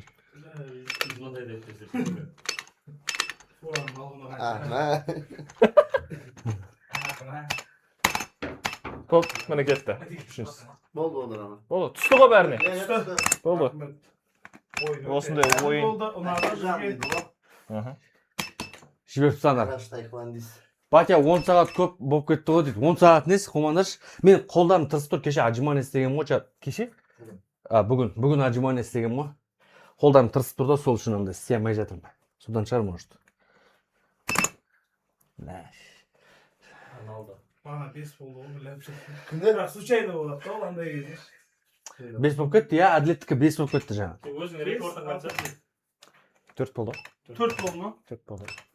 Бір қыз келді, 3 жасады ол. Бір жас қыз келді, кішкентай қыз, бала. Ертең Екі қолмен бірақ ол. $100. Дыдық қаткызды да, 3 қыдыра, дыдық қаткызды, 3 қыдыра, дыдық қаткызды, 3 қыдыра. Жүрсе заман, Болды, жаңа аяқталдылар. Ертең чап, мен сайранда болам, осы ойынды ойнаймыз. Сосын груша әкелгенмін мен. Брендированный силомер бар ғой. Бар бола ма, мегада бол? Мегада болмайды, сайранда болады. Мега қойғызбай қойды өздеріне енді. Өкінішке орай. Мегада болғанда ғой. Мен ударым мощка, ударым тексеретін. Шелек Үйге прикинь кіргізіп жатсыңдар. Ама есінде ма бір нені ұрамын деп, бұл нені ұрғаны? бар ғой видеода. Қалай. На история қызық сияқты жатыр. Бұлар ұратыр, жарысамыз. удар ұрып жарысамыз ғой, Бәйдібек деген жер бар, уже ұзын. Ахмет 1000 теңге береді. 50 теңге ме 100 теңгеден ұрып жатырмыз. Баң. Ұрып жатыр, жарысып жатыр. Соңғы, короче, бірақ не қалады? Файт дайындалып, оған ұрып жүрген ғой, короче. Настрой ұстап өйстіп ұрды. Не қимылдады ғой, вообще. Жоқ, короче, өтіп кетеді ғой қолым, брат.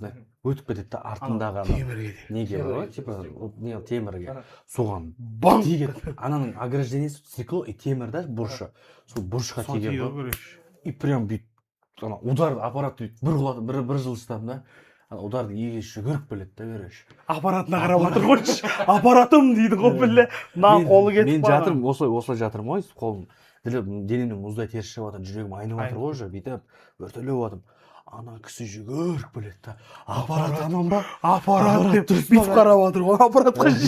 Біле, сонымен Россияға апардық. Сол қол қазір типа бүйтіп, Мына басқан. мынау да басқан, ауырады. Сәл бүйтіп удар тиеді, ауырады. Ана аппаратқа кіріп жош кетті дейді ғой. Түнде сынықшыға бардық қой, короче. Сынықшыға Содан кейін барып- удар ұрмайтын болдым. Бірақ өткенде бір рет бүйтіп жай бүйтіп тастап көргем. Болады екен, нормально. Әшейін бүйтемін, жүгіріп келіп емес. Бір орында тұр. Тренировка жүрсің ба қазір? Қазір просто соңғы удар андай болады, білесің ба, бір даканса шығарып ұрасың ғой. Бір салмақпен ұрамын деп ойлайсың. Даңғыт дейді. Адам табылар аппарат аман ба дейді.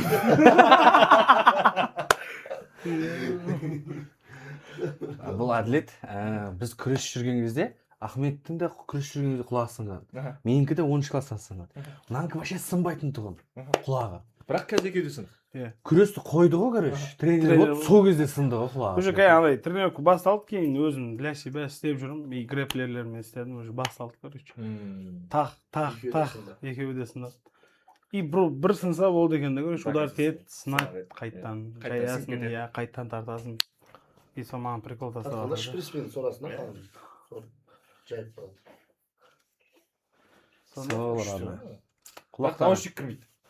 Кіргізесің амалдап. Енді анау бүйтіп болмаса. Кидіреді да, наушник. Болды, отыра берсен яқа. Тыныш отыр сен. Бургерге тойдың ба? Әжеттермін да. Жоқ, медет ол бөлек әлем вообще, өзімен өзі там. Бізде Саламбро бар ғой, спортсмендерді қолдаймыз ғой енді. Жас спортсмендерді, жаңағыдай рингқа шығып жүргендерді, борецтерді, енді бізде спортсмендердің барлығында анандай. Мысалы, Фади спортсменіміз. Мынасы тұрысының өзі, форманы айтсаш форма. Скуйды қарсаш скуйд. Мойынды айтсаш мойын. Қайсын жай қалып. Бейт тұрстан бір. Бейт тұрш. Чё? Мана қолды айтсаш. Әнне. Мощь болып тұр ән. Нормально болып қалған, родной. Әнне. Бүйтіп, оңай нәрсе емес. Өтіп кетең бе? Иә, спортсмендерді қолдайды, бізді қолдайды. Қолдаймыз. Кімдер бар?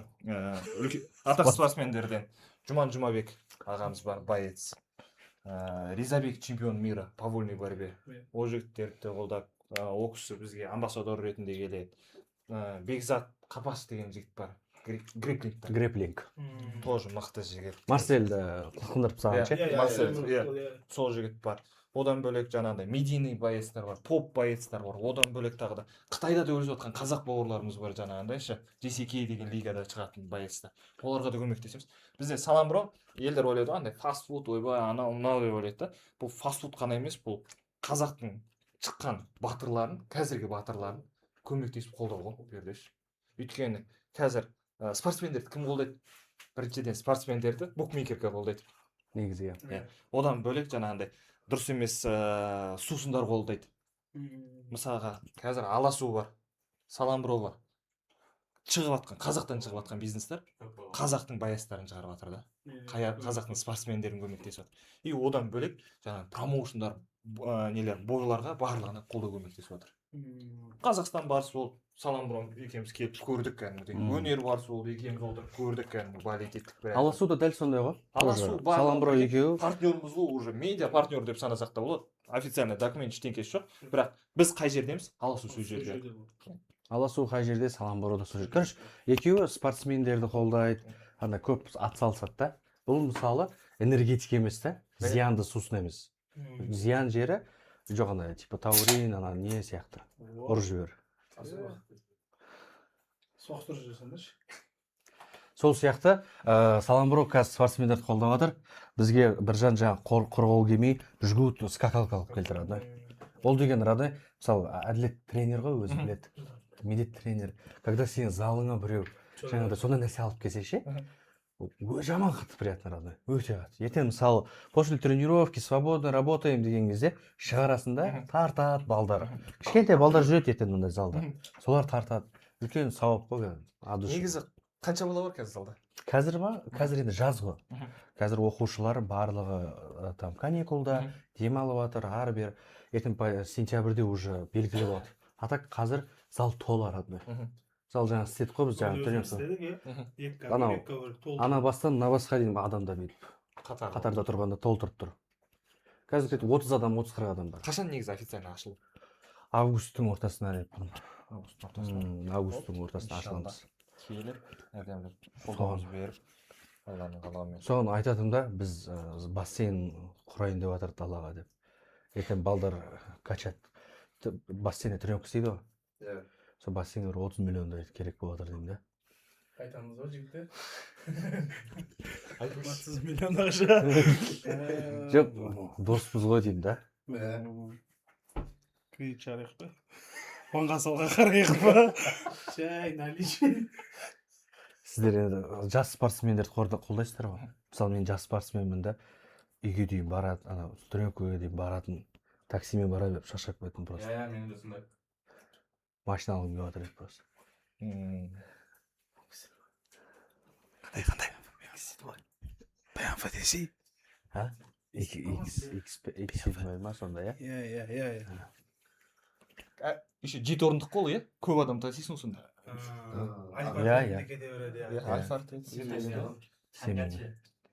Жаңға не істейміз бе кетті? Өзің. Негіз конкретно айташы маған, қандай машина жарасады? Конкретно айтшы. Саған ба? Негізі өзіңе ғана ма, или полностью? Маған, вот в целом, сырттан қарайсында, осы адамға мынандай машина айдаса әдемі жарасады. Или мен бір машина айдасам, мынаған машинасы күшті жарасады екен деп. Досым, сен ойыңша қандай? Фура. Демек жеге. Ардос, мойныңа марлыны барасың. Сулап кетіп барасың. Қандай машина? BMW жарасады деп ойлаймын. G30 па? Танк деген бар ғой, шыққан ғой. Кече ме деді? Қандай танк? Танкі? Целес банан жарасады братанға. Целес банан. Досым, сен фура ма натуре? Жараспайды. BMW G05. G05. Маған родной X5 жарасатын сияқты. X5, X7 или Range Rover. G05 X5 ғой, Маздадағы. Мен өзім ойлаймын, бұл жігітке анандай, бұл жігіт медика жағынан да жақсы, семьясы бар адам біріншіден. Одан бала шағасы бар адамдар, ол андай машинаны өз рахат үшін алмайды ғой. Ол машинаны ел қолданысын, елге пайдам тигізсін деп жаңағыдай. Бір көп орындық жаңағыдай автобус па, Автобус? Газель ма, Дамас па. Газель? Жоқ. Өйткені сен балаларды жарысқа апарасың. Ойлашы. Ол школдың машинасы болады ғой, өзім айдайтын машинаны айда тұрдық та. Сен де өзің қолдауың бергенсің, например, машина балаларың көп қой, сен де ойлашы. 2 ковер толып тұр сенде. 2 ковер жарысқа апару үшін қанша машина керек саған, ойлашы. Сен соны ойласашы, досым. Газель аламыз, нормально. Оған. Мен өзім енді қалада газельмен жүрмейді ша. Күшті ғой, газельмен жүресің. Бір жерге барайын, жиын пейін. Маған Range Rover жарасады, иә? Range Rover. Гелик жарасады братан. Гелик па? Гелик жақсы. Жаңа гелик, иә? Ертең осы нарезканы ертеңше бала шаға шығарды бұйырса мен в общем шығамын ғой былайынан бам еткізіп үстінен андай несін плед па не андай бір бәле жалынып тұратын. Алам қара Range Rover тұрады или гелик тұрады. Сен таңдасай, родной. Ұшам ғой. Давай өсек. Таңдасайшы сен бірінші. Қайсысы болады? Гелик тұр мұнда, иә? X5 тұр. И Range тұр. Қайсысы? Гелик сияқты. Жоқ. Гелик сияқты. Гелик сияқты. Матовый қара. Или X7. Сен таңдасың родной. Екеуін де алғым келіп тұр да. Или үшеуін де бересің. Номері қандай болсын, номері? Номері ма? Білмеймін, номері, короче, 777 Алио деп қоямын мен номері. Алио. Ал енді сұрақ.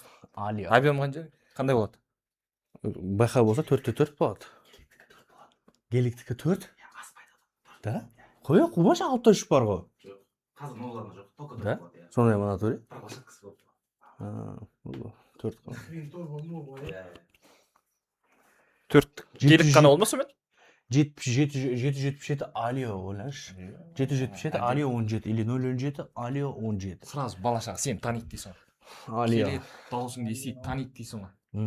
Брррр кіріп келем да. Берекесі Коваль. жетсін, берекелі Абдыш. болсын. Арман орындалсын. Мақсат қой бұл уже арман емес. 17 ма 02 ма деп жатыр. А? 17 ма 02 ма дейді. Регион. Енді мен енді туы сен.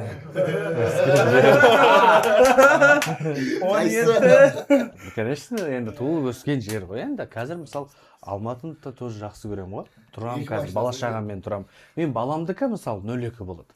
Ол осы Алматыда туылған. Туылып өсіп жатыр қазір. Мен енді қайда барсаң ойда қайға барсаң да мен Шымкентский. Просто бардан сен пропискаң Шымкентте болады. Сол Қазір үшін 17 прописка болады. Шымкентте Иә, болады. иә. Иә, бұл 17 болады. болды ма? Онда сөйтіп айтасың ғой сөйтіп қойған. 17 прописка бар енді. Соңға барсаң. Басқа вариант бермейді ғой. Басқа нөмір бермейді. Заңға бағыңыз. Сен право алып алсай дейді. Аламыз ғой, не аламын. Права жоқ па не сен? Жоқ, право жоқ. Қазір оқып Я всегда прав деп қойса да. тез алуға болады ғой қазір.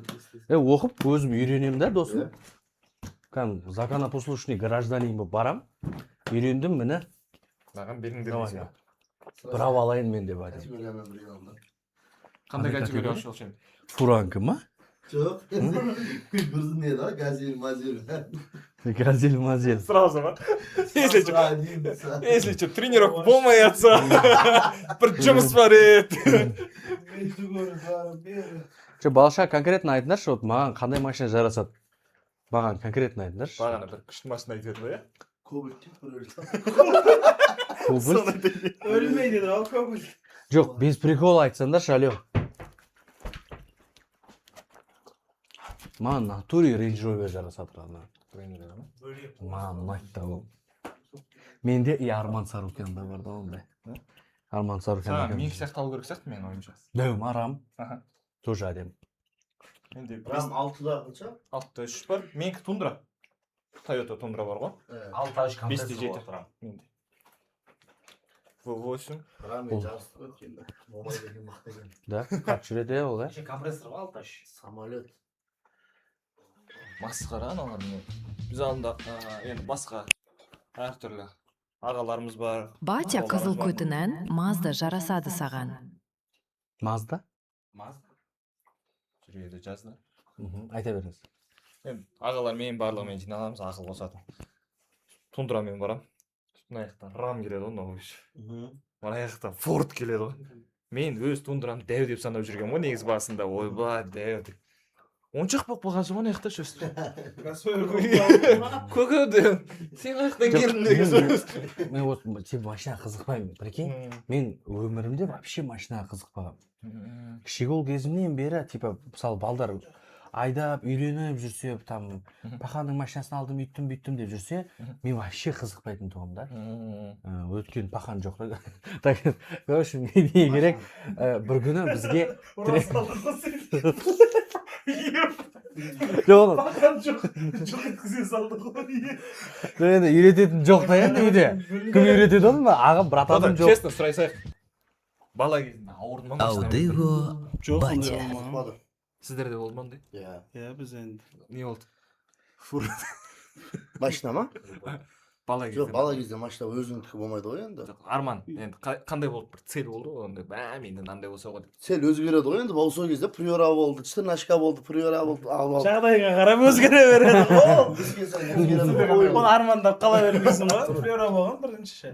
Приора емнері шыққан кезде біледі ғой, бәріміз қыдырғанбыз. Приорасы бар еді, жесткий приора. Отырасың ішінде кәдімгі. Қалада датыға айқайлайды. Машина жуғанда қалай болды? Бізге тренерге, біздің ағайымыз, ұстазымыз машинасын қояды, жуындар мына машина дейді. Енді бізді оқушыларымыз ғой, болды ағай, шай пысаймыз қазір. Мен көріш шелекпен су тасып жатырмын да, просто ішіне кірмей қойшы деп жатырмын да, өздерің жуа беріңдерші. Бұл екеуі жуып жатыр, тазалап, бір бәлен сүртіп жатыр, ішіндегі нелерді алып шығып жатыр. Сонымен ағай келеді да, Фади дейді, поликтерді шығара бер дейді да маған. А мен білмеймін не екен. бүйтіп Не қараймын. қарап тұр ағайдың прикинь. Ағайдың түріне қарап тұрмын. Не қарайсың дейді. Полик шығар. Полик шығарса, поликтер шығара берсе жусай дейді. Полик Мен не деді? Әділет пен Ахметке келем да бүйтіп. Полик деген не Не ол? деді ғой, короче, прикинь. Полик деген не ол дедім ғой мен 11-ші класста ана. Ағай, Оныншы. мазга, поликті білмейсің ба? Зig шығады. Мен ана шынымен ше машинаға қызығайын десем, үйде машина болмады. Қызығын көрмедің ба? Қызығайын десем, үйренейін десем, үйде үйрететін адам болмады да. Енді дальше больше уже енді өскеннен кейін басқа нәрселерге қызығып кеткен соң, өзім в целом қатты қызықпадым. Өткенде машина алам деп ана не қылып жүрген ғой, қарастырып жүрген кезде біреу чатта жазды маған. Не кредитке қарап жатсың, папаң айтса алып береді ғой деп. Шағырсың.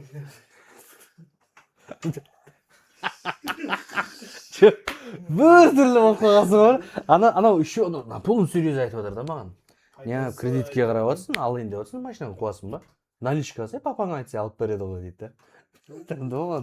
Ана просто әркімде әртүрлі деймін да ана ше. Мысалы бәрі сенікі сияқты емес деймін да. Мысалы сондай. Я нормально ол қатты не емес. Адамның түсінбегені қиын ғой ол бізге. Ол жігіт болғаннан көтересің. Олардың түсініспеушіліктері сол қалады осы жерде. Екеуінің жесткий бұрын приоралары болатын тұғын. Еркекші жаман, әдемі жүретін еді. Енді хит болу кезде бәрі. Примерно қай жылдар ол? Қара ғой. Қараманы қарамын ол. 15 ме? Приорама? 15 еді ғой. Ахмет Таретто ғой бұлар ана. Таретто. Брат, қатты айдиктатория. Болады ғой, адам мысалы ше, сезеді ғой адам, сантиметр, миллиметрға дейін ше, қашан авгон ары бер деген шашки маш қатты сондай нәрсе. Көтін лақтыру деген нәрсе. Қазір фурамен жасайсыз сондай. Фурамен жетесіз ба деп. Ama sen yerine otursaydı, yere oturmuşsun nasıl otur? Запас. Фуран запас баллон. Фуранның баллоны ма бұл? Екеуміздің авионымыз бір ғой, келді жаным. Матис 717 FED 17. Жоқ, бірақ күрес жүргенде де сол 115, 110 сондай. Чажда. Иә. Сізде? 117. Айта бер, алдың ма? Досым, сен салмағың, натур 105 па сонда сен? 105, 107. Шын салмағыңызды айтыңыз. 110. Сен кеше досым? 225 болып тұр. Қазір қанша қазір? Қазір 2 бөлге екенде көтердім еді ма? Жоқ, орында тұра береді. Қортылып кетті же. 100 деп едім ол. Кешене дейік Сол 125, 123 түседі ғой. Сізде қанша? Менде 103 болып тұр. Бізде только 3 цифр ғой, короче. 2 цифр деген жоқ. 3 цифр, короче. Енді просто спортта бәрі тастағаннан кейін, істеп жүріп тастағаннан кейін бәрі сөйлесің ғой. Қанша оқушы бар негізі? Сен істеп жүргенде де осындай еді ғой? 60 оқушы бар. Иә. 60 оқушы бар. Анандай сұрақ қой менде енді. Мен де өзім негізі спорттанмын да. Спорттан хабарым бар, бокстан. Мен мастермін бокстан. Менде енді тренерлардың ұрсысын естисің андай. Сабағын көресің андай, тәрбие біреңке дұрыс демейсің, кешік білесің андай. Шашың дұрыс болмай қалады, тырнағың дұрыс болмай қалады, кішкене. Жігіттік қарым-қатынасты көрсететін ағалар ғой енді. Өмірлік ұстанымды көрсетеді. Сіз қандай тренерсіз мысалы балаларға? Мен енді бірінші мен тәртіптен бастаймын. Өзім енді істеген қателік, мен жетпеген жетістікке мен балаларым жетсе деп армандаймын, оқушыларым.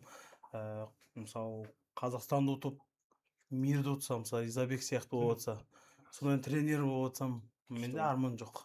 Иә. Жоқ, ана мысалы енді болды ғой, тренерлар ұрысты ғой. Машина жуғызып қойды. Ондай бола ма негізі? Жоқ, ондай жоқ. Қазір балалар ондай көтермейді ғой. Енді былай жұмсауымыз мүмкін, бірақ қазір ондай көтермейді. Қазір заман камера ғой, любой жерде 10 баласын түрте алмайсың, ұра алмайсың, өйткені ол біздің кезде басқа. Енді біз бір алдыңғы поколение болмасақ та көрдік қой біз мысалы. Жоқ, адай ғой, оны камера-мамерада емес, в целом негізі ұрмайды родной. Негізі ондай жоқ. Мысалы просто так барып, мысалы, біреудің баласын ұрмайсың ғой, а біреу мысалы там тренировкада там бұрын істемей қойсақ, дұрыс істемей қойсақ, қамшы жейтек қой. Сол қазір екі қамшы жегізе алмайды да. Түсінесіз ба, сәл сондай нәрсе. Заман көтермейді. Ал бірақ жарыста енді ашуланасың болады, бірақ кейбір ата-аналар болады да, действительно балам типа еті сенікі, сүйегі менікі дейді. Тура осылай мен боксқа әкеміз әкелді, ағам екеуміз. Еті сенікі, сүйегі менікі болды. Не істейсің? Істе, өзүң көрөсүң. Бул болашакта спорттон хабар болсун, ден сау болсун, айдалада каңгып бирөөлөр менен жүрмөйсүз. Осы жақсы ортада жүрсүн деп жүреді. Негізі спортсмендердің көбісі ойлаймын да, барлығы спорт қойды, бірақ көбісі ішінен шықпайды ғой чемпион. Жақсы адам болса болды ғой негізі өскен кезде, мысалы денсаулығы мықты, біреуді құлатпаса да өзі құламау үшін ертең абырой. Ал спортсмен адамдар сөзде ровно болады, тәрбиесі де любой адаммен сөйлескенде қарайсың. Ал кейбіреулер болады ғой, болмайтын бір нәрселер айтады, қуады. Бізді ұстазымыз интернатта сөйтіп тәрбиелетін еді да. Интернатта да басқа бітіріп болған соң да көп бапкер ұстаздарымыз болды. Бізге айтатын то, мынау іштегілердің барлықтарың бір чемпион болып, қатты бір жетістікке жетесіңдер деп айтпаймын. Бірақ өмірде ең бастысы жақсы адам болыңдар деп ше. Ешкімді алдамайтын, жаңағыдай ала жібін аттамайтын, сөзіне нық тұратын, бір сөзді мықты беделді азамат болыңдар, елге пайдасы тигізетін деп. Бұл сол нәрсені айтатын тұғын. Міндетті түрде бір чемпион болып, болмасаң болды, адам емессің деген әңгіме жоқ та. Самое главное, жақсы адам болсаң болды. Ешкімді алдамай. Ең дұрысы сол ғой, ровно жүрсең болды. Жігіттерде анандай арман құрып келеді, например, мен чемпион болғым келеді дейді. Өйткені жол әртүрлі болады. Например, спортта чемпион болмасаң, мысалға, өмірде чемпион болатын жарсың жаңағындай. Бір жағынан бермесе, бір жағынан береді. Бірақ ол спортта алған тәлім тәрбиең жаңағындай заниматься еткенің, бұлшықеттерің, миың, ақыл ойың, тез ойлауың барлығы ол болашақта саған берілетін, көмек ретінде келетін өте үлкен база ғой бұлшы білімнің. Соны алып, сіздер соны тәрбие ретінде беріп жатқандарыңызға рахмет. Маған саған да рахмет. Рatan сен фурамен жүре бер не қылса. Фади мында зал ашып жатыр масқара. Бірақ бұда да зал бар. Бұл зал ашқан жеке. Бұнда зал бар. Тренер де бар. Бұл, короче, бұл тренерский емес та. Бірақ зал бар. Өзі ашып, өз ақшасына. Балдар бар. Бұл мысалы балдар маған келеді, короче. Сұхбатқа келеді, мен барам. Бұл жарыс ұйымдастырады, мен барам. Бұл спортта алыстамайды ғой бәрі. Өнілері бар өзінің күресетші. Жарыс өткізіп тұрамыз, балалар. Мысалы ақшалай приз. Мен мысалы бір апарам сайрамнан 15-20 бала апарам. Ал бұларда енді бастап жатыр. Ал бізде мысалы әр жұма сайын спарринг болады. Бізде сұхбатқа болады. Шақырам, келеді, барамыз. Солай ғой. Отработкалар бір-біріне істеген. Бір-бірінен тәжірибе алмасасын. Сондай ғой. Игровой день болады дейді. Біз ана қашан барамыз деп ше, өйткені балдарда жақсы талқылау балдар бар. Апарасың уже үйленіп қалған, ағай жарыс қашан болады, мынау. Бізге алып келесің ғой, ертең алып келесіңдер ғой. Құдай қаласа. Бізге медициналық жер емес. Жоқ, алып келесіңдер ертең. Иә, конечно. Біздің залда, қараң, жаңа істедік қой тренировка. Асты болды ғой, астында бір бос орын барды, сол жерге тренажерный ойнадық.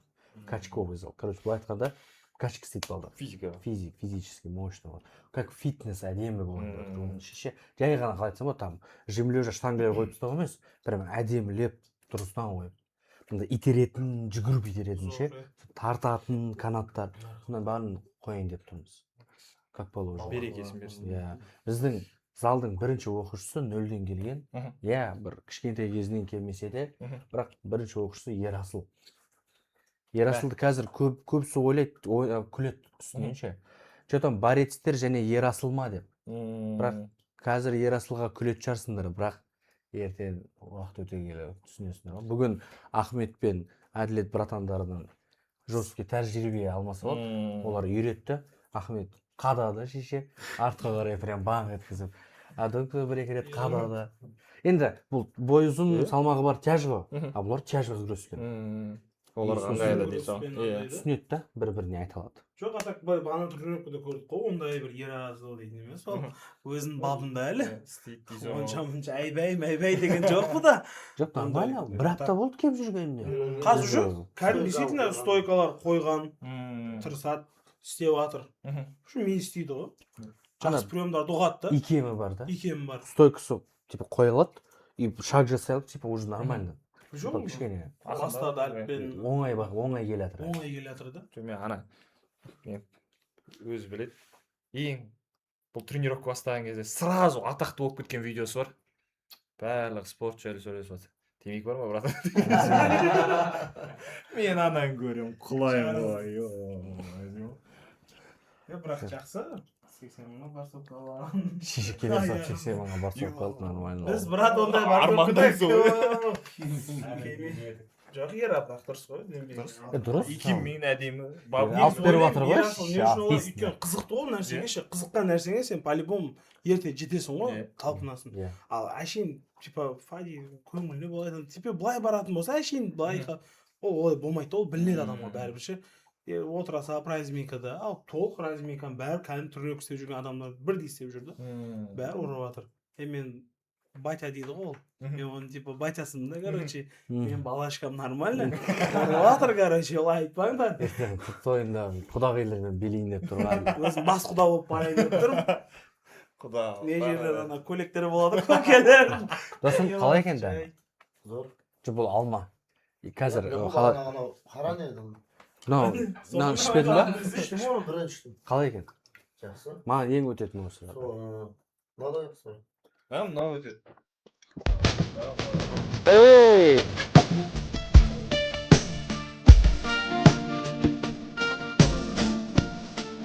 Сәтирік жезді Ераға сәлем. Енді салам бро. Вообще 6 жыл болды ғой негізі рынокта жүргеніне. Басқа қалалардан ашылды, Москвадан ашылды, Петербургтан ашылды, біраз жерден ашылып жатты да. Бірақ біз качествоны ұстай алмай қалдық сол моментте. И құлайды ғой барлығы шынында. Сол туралы айтып берші, Радмир. Андай, енді бір айда 100 точка ашқан ғой Асеке. Бір айда 100 точка ол. Әртүрлі қаладан ол сапар, ол күніне 2-3 точка ашылу барлығы қиын болғаннан кейін, ол анандай болды да форматы. Ашылды. Асеке келді. Мынандай жақсы жасаймыз деді. И бір моменттерде уже енді недобросовестный десек те болады жерде ше, недобросовестный адамдар уже салам броның ішіне суши қосып салған, етті дұрыс жерден әкелмеген, жаңағыдай ше, бургерларға қарамаған, мән бермеген уже. И качество кетті. Качество кетеді өсіп құлапша. Осы 1,5 жыл болды ғой деймін, 1 жылдан астам уақытта біз уже франшизаларды жауып бастадық. Мысалға, ең үлкен закрытиямыз ол Астана қаласы болды. Астана қаласында өзіміздің официальный точкамыз болмады, ол жерде франшизалар болды, и соны жабамыз оған полностью. Астанадағы клиенттер уже іздейді бізді. Қай жерден аламыз біз сендер депші. Енді Алланың қалауымен бірінші осы жердегілер дұрыстап, реттеп ыңғайлап алсақ, бізде Алматы қаласы бойынша қателеспесем 33 па, 34 точка бар филиал. Соның барлығын нық аяғына тұрғызып алып, уже басқа қалаларға сапарға шығып бастаймыз ғой. Ол жақтан андай франшиза ретінде сатып, болды сендерде точка бар демейміз, өзіміз ай сайын барып, аптасына 1 рет барып, айына 1 рет барып тексеріп отырамыз ғой полностью. Қадағалап бәрін. Өйткені ет халал болу керек, өйткені тұтынушы болғаннан кейін продукция барлығы дұрыс болу керек қой. Ол бірінші анандай ғой, ризық Алла берген кезде адалынан береді, оны адал аспен жеген дұрыс па?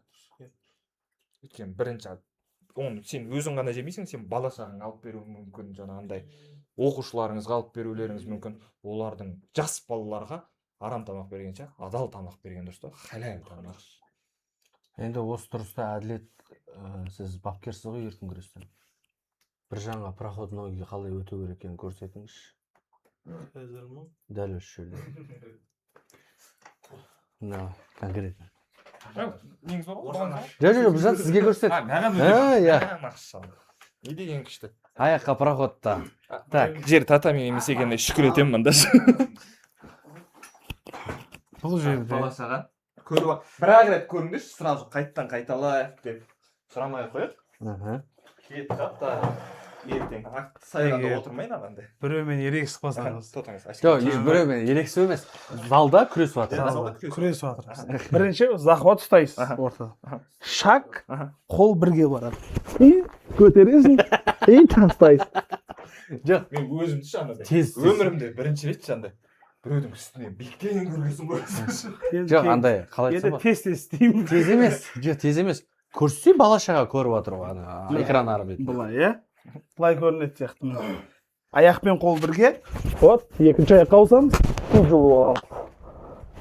И кеттің короче. Бұл аяққа проход ноги, дұрыс па? Әділет мырза? Иә. Аяққа. Бұл аяққа проход ноги. Енді бұл аяққа өті. Мельницаны қалай істейді? Мен айтсам, бұяққа істемей ақ қойық не қылса. Хабар болғанда мен де айтпай қойсын. Просто әшейін тастау емес былай. Мельницаны былай көрсетейін. Маған осылай ыңғайлы. Бұл жерде басты шаг аттайсың, қолмен аяқ көтеріледі, от қадауға ыңғайлы. Андай еще ең рахат алған андай. Көтереді ғой. Көтерген кезде андай. Арғы жігітте жатпайсың да, андай диванда жатқанда өшіп жата бересің. Мамық па? Мамық та. Батпай ма ештеңе? Ештеңе батпайды. Рахатына ана. Сіздермен болған. Сізбен енді боксқа келсек. Бокста раз-два көрсетсеңіз. Раз-два ма? Мына мысалы, қалай тұрайын? Былай тұрайын ба? Стойкада тұрам. Стойка ұстайым. Раз, два. О, апергот. Раз, два. Апергот. Анандай. Бір, екі, үш дейтін еще андай. Апергот.